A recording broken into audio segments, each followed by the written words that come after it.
মানুষ মেশিনের মতো, যন্ত্রের মতো। আগের সিএনজি অ্যাক্সিডেন্ট করে পড়ে থাকলো, জ্যাম লাগলে পরের সিএনজি ওলারা সাইড কাইটা জায়গা, কারো হাতে টাইম নেই। মানুষ যান্ত্রিক। এই যে বিভিন্ন জায়গায় জ্যাম বাজে রাস্তায়, দেখা গেছে ওই অটো, সিএনজি গাড়ি সবাই একটা আর একটার উপরে দিয়ে ফ্যাসফুস লাগাইয়া, মানে সবার তাড়াহুড়া, কেউ নিয়ম মানারও কোনো টাইম নেই কারো হাতে। তার মানে মানুষ কেউ কারো দিকে তাকাইয়া থাকে। এই জন্য আসলে বুদ্ধিমান সে যে নিজের কর্তব্য, নিজের দায়িত্ব নিয়ে ব্যস্ত থাকে। ওই মানুষ দেখবে ফেসবুকে দিলে, হ্যাঁ ফেসবুক কোটি কোটি মানুষ এটা ব্যবহার করে, কে কার দেখার সময় আছে? একটা ফালতু সান্ত্বনা ছাড়া শয়তান ইবলিস আর কিছুই দেয় না। ক্ষণিকের মোহ, আবেগ, এই ক্ষণিকের একটা আকর্ষণ, এতটুকুই, একটু পরেই ফুরায়া যায়। কোরআনুল কারীমের মধ্যে আল্লাহ তাআলা ইরশাদ করেছেন, ফাআম্মা যাবাদু ফায়াযহাবু জিফাআন, যেটা ফেনা সেটা পারে গিয়ে মিলিয়ে যায়, শুকিয়ে যায়, হারিয়ে যায়। সমুদ্রের উত্তাল ঢেউয়ে সাদা ফেনা জমে আগা, ফেনাটা পারে গিয়া ধাক্কা খাইয়া একটু পরে ফেনা মিলিয়ে যায়, ফেনা আর থাকে না।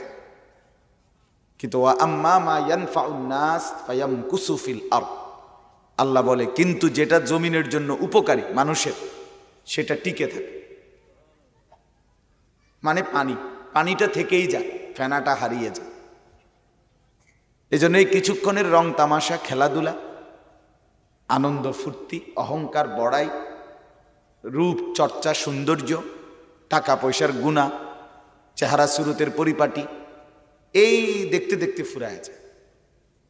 কামাসালি গাইসিন আজাবাল কুফারা নাবাতুহু সুম্মা ইয়াহিজু ফাতারাহু মুসফাররান সুম্মা ইয়াকুনু হুতামা। আল্লাহ তাআলা বলেন, এক কৃষক খেতে ধান ফলাইলো, কিছুদিন পরে সবুজ গাছ হলো, কয়দিন পরে হলুদ ধান পাইকা গেল, কয়দিন পরে কাইটা, এরপরে ধানগুলো আলাদা করে ওই গাছগুলো শুকাইতে দিল রোদ্রে, এর কয়দিনের মাথায় এগুলো খড়কুটা হইয়া উড়ে চলে গেল, বাতাসে উঠছে।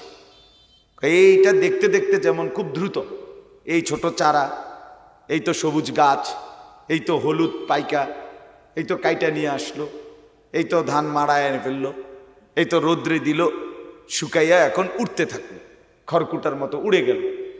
এইটা যেমন অল্প কতক্ষণ, আল্লাহ তাআলা বলে তোমাদের দুনিয়ার এই রং তামাশা, হিসাবপত্র, তোমাদের এই দুনিয়ার সৌন্দর্য, অহংকার বড়াই, স্ত্রী সন্তান সম্পদের হিসাব, এগুলো এই কতক্ষণ। ওয়ালামু আন্নামাল হায়াতুদ দুনিয়া লাইবুন ওয়া লাহবুন ওয়া যীনাতুন ওয়া তাফাখুরুন বাইনাকুম ওয়া তাকাসুরুন ফিল আমওয়ালি ওয়াল আওলাদ। এই দেখতে দেখতে শেষ দোস্ত, দেখতে দেখতেই ফুরায় আছে, দেখতে দেখতে। এজন্য আমরা প্রত্যেকে জিন্দেগি কাজে লাগাই, সময়কে কাজে লাগাই, হায়াতকে কাজে লাগাই। আমার হায়াত আমার সময়, আমার সময় আমার হায়াত। আমি মরে যাওয়ার পরে পৃথিবীতে যদি আরো 500 কোটি বছর পরেও কেয়ামত হয়, আমার লাভ কি? আমি তো নাই। কথা বোঝেন নাই? আমি তো মরে গেছি, তো পৃথিবী আচ্ছা নলে আধুনিক হয়েছে আর কি, পৃথিবীর সব মানুষ চাঁদের দেশে গিয়েই বসবাস করলো বা মঙ্গল গ্রহে চলে গেল আর কি, কিন্তু আমি তো নাই। তো আমি না থাকলে এরপরে পৃথিবী কাইট হইল না উইট হইল, আমার কি? তার কাজে আমার হায়াতই আমার জিন্দেগি, আমার সময়টাই আমার হায়াত, এটাই আমার হিসাব, এটাই আমার হিসাব। পৃথিবীতে আমি স্মরণীয় হব, পৃথিবীই তো থাকবে না, আপনি স্মরণীয় হবেন কিভাবে? কয়দিন? আর নাফরমান পৃথিবীতে স্মরণীয় হয় না, কোনো নাফরমান। জুনায়েদ বাগদাদির নাম সবাই জানে 1000 বছর আগে, কিন্তু ওই সময়ের সম্পদশালী সুন্দরী ওই বাগদাদের বড় ক্ষমতাধর কে ছিল কেউ জানে না। জানে? হাসান বসরির নাম সবাই জানে, কিন্তু ওই সময় বসরার পয়সাওয়ালা, মালওয়ালা, ক্ষমতাওয়ালা কে কে ছিল কেউ জানে না। বড় পীর আব্দুল কাদের জিলানী রহমতুল্লাহ আলাইহির নাম সবাই জানে, কিন্তু ওই সময় গাইলান শহরে কে কে মালওয়ালা, পয়সাওয়ালা, ক্ষমতাওয়ালা ছিল এরকম একজনের নামও পৃথিবীবাসী জানেন। একেবারে জাদুঘরে মাটির তলে খুঁজেও পাইত না,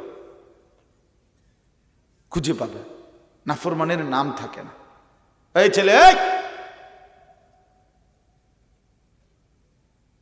বেটা আমি নিষেধ করলাম না, বেটা তামসা মনে করছে এটা নাকি? তা বললাম না এমনি শোনো। হ্যাঁ, এখন বুঝেন অনেক মানুষের এটা স্বভাব, সুন্দর কথায় হয় না, এটা তবিয়ত মানুষের। এজন্য এটা বুঝতে হবে বাপ, নাফরমান দুনিয়াতে কোনো নাম থাকে না। আর যদি কারো নাম থাকে তো নাফরমানদের দৃষ্টান্ত দেওয়ার জন্য থাকে। যদি কারো নাম থাকে, ফেরাউনের নাম আছে পৃথিবীতে, কিন্তু সেটা উত্তম কারণে না, অসভ্যর দৃষ্টান্ত দেওয়ার জন্য স্যাম্পল হিসাবে ফেরাউনের নাম। নমরুদের নাম আছে ঠিক আছে, কিন্তু সেটা প্রশংসনীয় কারণে নয়, বরং নিকৃষ্ট মানুষের দুই চারটা তো উদাহরণ দিতে হইব, এই জন্য এই স্যাম্পল রাখছে। দুই চারটা অসভ্যর নমুনা না থাকলে হয় কেন? এই জন্য আছে, নাহলে ফেরাউনের নামে পৃথিবীতে কোনো কুত্তার নামও নাই। গোটা ইউরোপ, আমেরিকাতে, পাশ্চাত্যে তারা তো কাফের, ইহুদি, খ্রিস্টান। তো ফেরাউনও তো কাফের, নমরুদও তো কাফের। বড় বাদশা ছিল, প্রেসিডেন্ট ছিল, নামি দামি, তার দৃষ্টিতে হইতে পারে। ওই দেশেতে কুকুরের নাম রাখে, ইউরোপিয়ানরা তো কুকুর পালে, ঘরে কুকুর নিয়া মহিলারা, পুরুষরা রাত কাটায়, দিন কাটায়, সময় কাটায়। অসংখ্য মহিলার কোনো পুরুষ সঙ্গী নাই, কুত্তাই সঙ্গী। তাইলে ওটার নামও রাখে, নাম ধরে ডাক দেয়, টম, জেরি, বিভিন্ন কিছু নাম আছে। তাইলে সেই হিসাবে গোটা ইউরোপে আপনি তলাশ করে দেখেন, ফেসবুক তালাশ করে দেখো, পাওনি যে কোনো একটা কুত্তার নাম থুইছে ফেরাউন, নাই। নমরুদ কোনো কুত্তার নামও না, কোনো শুয়োরের নামও। এই জন্য দোস্ত, এই চুলের বাহার, হ্যাঁ, এই পেশাব না করে এই দুর্গন্ধওয়ালা মুতের ফ্যান আর বসে বসে মোবাইল টিপন, এটা কোনো জিন্দিগি না, এটা কোনো জিন্দিগি না। তোমার নাম, তোমার পরিচয় পৃথিবীতে কোনো ছাগলও নিবে। এই তুমি কতক্ষণ ভোগ তামসা করলে, ভোগ তো তেমন কিছু না। এক পুরুষ হালাল স্ত্রী দ্বারা যে তৃপ্তি পায়, আল্লাহ প্রদত্ত হালাল বৈধ স্ত্রী দিয়ে, সোজা হিসাব, খোলামেলা কথা। কিন্তু এক অপদার্থ যদি সারা রাতও উলঙ্গ ছবি দেখে, নর্তকীর ছবি দেখে, জিনাবে বিচারের দৃশ্য দেখে, এক পবিত্র স্বামী তার হালাল স্ত্রী থেকে যে তৃপ্তি পাবে, সেটা কি সে পাবে? এটা কি লাভ? তুমি কিতা উপভোগ করলা? দৌড়তেও পারলা না, শুইতেও পারলা না, ফাঁকে থাকে টাকাও শেষ, শরীরের যৌবনের ক্ষমতাও শেষ, আখেরাতও শেষ। তোমার হতাশা ছাড়া, আফসুস ছাড়া কি অর্জন হইল? অতিরিক্ত কিছু অর্জন হয়েছে কি? কিচ্ছু। বোকা ছেলেরা এটাও বোঝে না, আহাম্মক যে এটাও বোঝে না। প্রতিবন্ধীর মতো, প্রতিবন্ধী যারা হয়, মানসিক সমস্যা যাদের, তারা ভালো মন্দ বোঝে না, ডান বাম বোঝে না, পেশাব পানি বোঝে না, দোনোটাই ফানি মনে হয়, অথবা দোনোটাই পেশাব মনে হয়। জ্বরের রুগী মিষ্টি তিতা বোঝে না, দোনোটাই তিতা মনে হয়, তো অসুস্থ।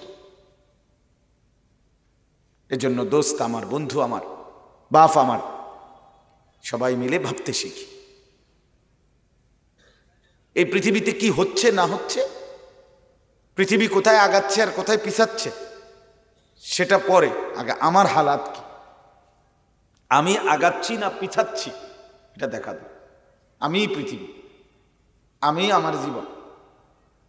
শেষ পর্যন্ত কবরে আমি একাই, শেষ পর্যন্ত হাসরের মাঠে আমি একাই, শেষ পর্যন্ত আল্লাহ তাআলার মুখোমুখি আমি একাই।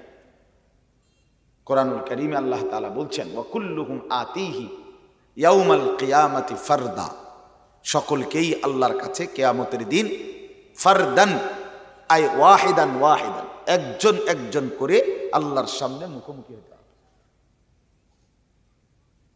লাকাদ জিতুমুনা কামা খালাকনাকুম আউয়ালা মাররা, আল্লাহ বলেন প্রথমবার আমি তোমাদেরকে মায়ের পেট থেকে যেভাবে একা বের করেছিলাম, সৃষ্টি করেছিলাম, ঠিক ওইভাবেই আজকে হাসরের ময়দানে তুমি একা আমার সামনে এসে উপস্থিত হইলা। বান্দা তামসা বহুত করছো, মাতবরি বহুত করছো, এখন দেখো শেষ পর্যন্ত ডানে বামে তুমি ছাড়া আর কেউ নাই। তোমার জিন্দিগি তোমার, তোমার রাতও তোমার, তোমার দিনও তোমার, তোমার সকালটাও তোমার, তোমার হিসাব তুমি। সুদের টাকা তুমি হিসাব দিতে, তুমি কবে আরো কত মানুষে তো সুদ খাইছে, হেরারে কন্যা আল্লাহ তাআলা ফেরেশতাকে বলল তার একটা টানা চটকনা দে, ধ্রাম করে দেখিস। তোর দরকার কি, কারে জিগামু না জিগামু, তুই তোর কথা না করবি। সারা রাত উলঙ্গ ছবি দেখছো, আল্লাহ বলবেন বলো লিমা ফাআলতা হাদা, আমার বান্দা এটা কেন করেছো? তুমি বলবা এরকম আরো মানুষ আছে, তাগরে জিগাই না জিগাই সেটা তা আমার ব্যাপার, তোমারটা তুমি বল। এজন্য দোস্ত, এই বন্ধুরা ধোঁকা, এই বন্ধুরা ধোঁকা। যে বন্ধু তোমারে, আমি প্রতিদিন বলি, যে বন্ধু তোমারে নামাজের কথা বলে না, যে বন্ধু তোমারে কোনোদিন আল্লাহর কথা বলে নাই, যে বন্ধু তোমাকে কোনোদিন সেজদার কথা মনে করায় নাই, যে বন্ধু তোমাকে কোনোদিন উত্তম আচরণের কথা মনে করায় নাই, বরং মোবাইলে ছবি, নাচ, গান, অশ্লীল দৃশ্য, কথায় কথায় গালি, মেয়েকে নিয়ে, নারীকে নিয়ে নিকৃষ্ট অসভ্য অশ্লীল কথাবার্তা বলছে, অথবা এই নিয়েই জিন্দিগি, সন্ত্রাসী, চাঁদাবাজি, মাস্তানি, মদ, জুয়া, নারী, এই যৌনতা, অশালীনতা, অসভ্যতা, এই যে বলছে তোমার সাথে রেখা 3 ঘন্টা 6 ঘন্টা 9 ঘন্টা বন্ধুদের আড্ডায়, খোদার কসম এটা কোনো বন্ধু না, এটাই শয়তান। আরে সে শয়তান বেটা, ওইটা জানোয়ার বেটা, ওইটা বেটা শয়তান, এটা বেটা খারাইয়া মতে যেটা, এটা শয়তান বেটা। মানুষের বাচ্চা খারাইয়া মতে না বেটা, মুসলমানের বাচ্চা তো পরে বেটা। কোন মানুষ সুস্থ বাচ্চা, কোন মানুষের বাচ্চা খারাইয়া পেশাব করতে পারে না, মুসলমান তো পরের কথা। একটা বার যারা পেশাব করে পানি নাও না, আমি তো প্রায় বলি মিয়া, পেশাব করে যারা পানি নাও না, কুত্তার লগে একটা ছবি উঠাইয়া দুইয়া দেড় ফেসবুকে দিও, বলে আমরা এই দুইজনকে কেমন দেখাচ্ছে, কমেন্টস করে জানাবেন। দেশবাসী বলবে আপনাদের দুই জানোয়ারকে একরকমই লাগছে। ঠিকের জন্য আমি বসে নাই, আমার উদ্দেশ্য হলো তোমার বিবেক যেন জাগে। এরপরও যদি লজ্জাও না আসে তো ঠিক আছে, বেহায়া তো এমনই হয়। আল্লাহ নবী এটাই বলছে, ইজা লাম তাস্তাহি ফাসনা মা শি। নবীজি বলছে যখন হায়া থাকে না, লজ্জা চলে যায়, তো এবার নবী রাগ করে বলছে ফাসনা মা শিতা, ঠিক আছে যা মন চায় করো, ঠিক আছে যা না ফরমান, ছেড়ে দিলাম, তো তোর যখন শরমে নাই, তোর যখন লজ্জাই নাই, তো ঠিক আছে ফাসনা ফাফআল, যা মন চায় কর, যা তোর ছেড়ে দিল। তুই ঠ্যাঙালগি দিয়া মত, নইলে হুত্তা মত, নইলে সিত্তিয়া মত, নইলে আঁটতে আঁটতে পেশাব কর, তোর জিডা মনে করবে, যা তুই, তোর কোনো ইয়া নাই। মানুষ ভীষণ রাগ করলে এটা বলে কিনা যে যা তোর ছেড়ে দিলাম, যা তুই, তোর জিডা মনে করে এটা কর বেটা, তোর মতো বেটা লাগতো না বেটা। মানুষ বলে না, রাসূল বলছে উম্মত যখন তোর লজ্জা নাই, ঠিক আছে যা, তোর যা মন চায় তুই তাই করছে, তোরে আমি চিনলাম না, যা। আল্লাহ আমাদেরকে বুঝ দান করেন, আল্লাহ তাআলা আমাদেরকে বিবেক দান করেন। আমার ভাই, কোরআনুল কারীমের 18 নম্বর পারা 24 নম্বর সূরা। সূরাটার নাম সূরায়ে নূর। এই সূরার 3টি আয়াত 24, 25, 26 আমি তেলাওয়াত করেছি। 18 নম্বর পারা 24 নম্বর সূরা, সূরায়ে নূর। এই সূরার 3টি আয়াত 24, 25, 26 মানে সূরার নাম্বারও 24, আর আমি যে আয়াত থেকে শুরু করছি ওই আয়াতের নাম্বারও কত? 24, 25, 26। আচ্ছা, এখানে এই 3 আয়াতের প্রথমে আল্লাহ তাআলা কি বলছেন এটার একটা ছোট্ট কথা আগে প্রসঙ্গত আমি বলি, এরপরে তর্জমাটা বুঝতে ইনশাআল্লাহ সুবিধা হবে। এই পৃথিবীর প্রত্যেকটা মানুষের কাছে আল্লাহ তাআলার 2টা চাওয়া, একটা হলো ঈমান আর একটা হলো তাকওয়া। কয়টা চাওয়া? প্রতিটা মানুষের কাছে আল্লাহ তাআলা সৃষ্টি করার পর তাকে বানিয়ে আল্লাহ তার কাছে 2টা জিনিস চান, একটা হলো ঈমান আর একটা হলো তাকওয়া। এরপরে আল্লাহ তাআলা বলেন ঈমান এবং তাকওয়া যে আমাকে বুঝাই দিবে, একটা পাসপোর্ট একটা ভিসা, ধরে নিলাম একটা পাসপোর্ট একটা ভিসা, তো এই 2টা বুঝ দিছে ইমিগ্রেশন পার, বুঝাই দিলে এটা ইমিগ্রেশন পার, মানে ঈমান এবং তাকওয়া বুঝাইয়া দিলে আল্লাহ তাআলা 3য়টা তাকে দেবে, সেটার নাম হলো জান্নাত। প্রথম 2টা বান্দা বুঝাই দিবে, 3য়টা আল্লাহ বুঝাই দিবে। ঈমান এবং তাকওয়া বুঝিয়ে দাও, আমি আল্লাহর কাছ থেকে জান্নাত বুঝে নাও। উইদ্দাত লিল মুত্তাকিন, আল্লাহ তাআলা কোরআনুল কারীমে স্পষ্ট বলেছেন মুত্তাকিদের জন্যই জান্নাত বানানো হয়েছে। তাইলে আমার ভাই অল্প কথায় বলতে চাই, আল্লাহ তাআলা আমাদের কাছে 2টা জিনিস চান, একটা হলো ঈমান আর একটা হলো কি? তাকওয়া। ঈমান আমরা মোটামুটি অল্প কথায় বুঝি যে আমরা যে কালেমায়ে শাহাদাতকে বিশ্বাস করি, এইটার আলোকে আশহাদু আল্লা ইলাহা ইল্লাল্লাহ ওয়াহদাহু লা শারীকা লা ওয়া আশহাদু আন্না মুহাম্মাদান আবদুহু ওয়া রাসূলুহু, অথবা ছোট কথায় কালেমায়ে তাইয়্যিবা যেটা লা ইলাহা ইল্লাল্লাহ মুহাম্মাদুর রাসূলুল্লাহ, এই যে কালেমা, এই কালেমা ঈমানের কালেমা। এই কালেমা গ্রহণ করে এই কালেমাকে স্বীকৃতি দিয়ে 3টি জিনিস, 1 নাম্বার হলো অন্তরে এই কালেমার দাবিকে পুরা বিশ্বাস করা, জবানে এই কালেমাকে উচ্চারণ করা, পুরা দেহের অঙ্গ প্রত্যঙ্গ দিয়ে এই কালেমা মানে আল্লাহর প্রতি বিশ্বাস, রসুলের প্রতি বিশ্বাস, এই 2টা আমার কাছে যা দাবি করে, যা চায়, সেটা নিজের অঙ্গ প্রত্যঙ্গ দিয়ে আমলের মাধ্যমে বাস্তবায়ন করা, এর নাম ঈমান। এর নাম কি? ঈমান। তাসদীক, ইকরার, আমাল। দিল থেকে বিশ্বাস করে নেওয়া, জবান দিয়ে উচ্চারণ করে স্বীকৃতি দেওয়া, অঙ্গ প্রত্যঙ্গ দিয়ে আমলের মাধ্যমে বাস্তবায়ন করা, এটার নাম হলো ঈমান।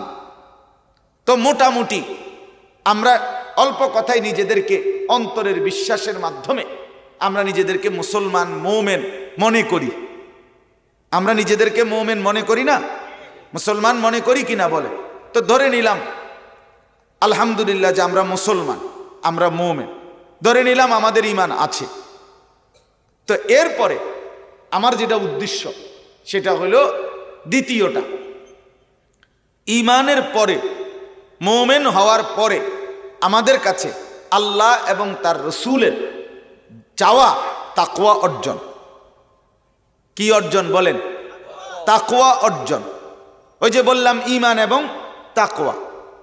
তো ঈমান আমাদের আছে, ধরে নিলাম আমরা মুমিন, আমরা মুসলমান। এখন আল্লাহ তাআলা আমাদের কাছে চায় জান্নাত দেওয়ার জন্য, আল্লাহ আমাদের কাছে দ্বিতীয় আরেকটা চাচ্ছে। ঈমান ধরেন আমি দিলাম, ঈমান আমি পেশ করলাম, পাসপোর্ট দিলাম, তো এবার ভিসা চাচ্ছে, অথবা ভিসা দেখাইলাম তো পাসপোর্ট চাচ্ছে। তাইলে ঈমানের পরে আল্লাহ তাআলা আমাদের কাছে তাকওয়া চায়। তাকওয়া, এখন তাকওয়া কি? তাকওয়ার প্রথম অর্থ হইল, তাকওয়া আমরা স্বাভাবিকভাবে বলি তাকওয়া শব্দের অর্থ আল্লাহর ভয়। তাকওয়া শব্দের অর্থ কি? আল্লাহ। আল্লাহর ভয় কি? দুই জিনিসের সমন্বয়, দুই জিনিসের একত্র হলে সেটাকে তাকওয়া বলে, দুই জিনিস একত্র হলে সেটাকে আল্লাহর ভয় বলে। এই কাগজ, এটা যেমন একটা পিঠ, এটাও একটা পিঠ নাকি? এই পিঠ থেকে আলাদা করা সম্ভব কি? সম্ভব না।